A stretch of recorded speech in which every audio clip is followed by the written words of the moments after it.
તો શરદ પૂર્ણિમા સ્પેશિયલ દૂધ પૌવાની ખીર બનાવીશું, જેના માટે એક જાડા તળિયાવાળું વાસણ લઈ તેમાં 500 ml જેટલું દૂધ લેશું. આ દૂધ આપણે રેગ્યુલર જ લીધેલું છે, કોઈ ફૂલ ફેટ નથી લેવાનું. હવે આ દૂધને સારી રીતે સ્લો ફ્લેમ પર 1 થી 2 વાર બોઇલ આવે તે માટે રાખી દઈશું. ત્યારબાદ અહીંયા 80 થી 100 ગ્રામ જેટલા પૌવા લઈ 3 થી 4 વાર કોરા પાણીથી તેને ધોઈ લેવાનું છે. આપણે પ્રસાદ માટે ઉપયોગ કરીશું. હવે અહીંયા પૌવા સરસ રીતના વોશ થઈ જાય ત્યારબાદ તેને સાઈડમાં રાખી દઈશું.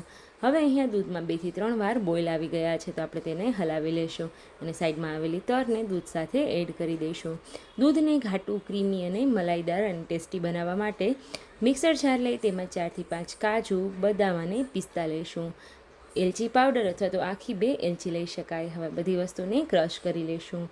એકવાર સારી રીતના ક્રશ થઈ જાય ત્યારબાદ મોટી 2 ચમચી જેટલો મિલ્ક પાવડર અને ક્રશ થાય તે માટે 2 થી 3 ચમચી જેટલું મિલ્ક ઉમેરીશું અને સારી રીતે ફરીથી તેને ક્રશ કરી લઈશું. આ પ્યોરી એટલી ટેસ્ટી બનાવી દેશે ખીરને કે વાત ન પૂછો, અને બધા ડ્રાય ફ્રૂટ્સ નાના બાળકો નહીં ખાતા હોય તો આવી રીતે ખાવા લાગશે.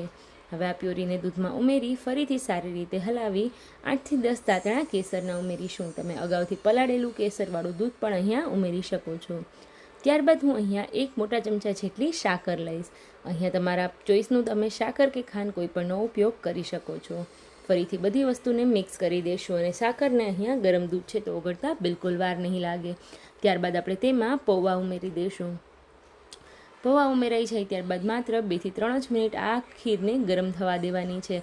ઓલરેડી આપણું દૂધ ઘાટું છે, પૌવા પલળેલા છે, એટલે માત્ર 7 થી 8 મિનિટમાં જ આપણી ખીર બનીને તૈયાર થઈ જશે.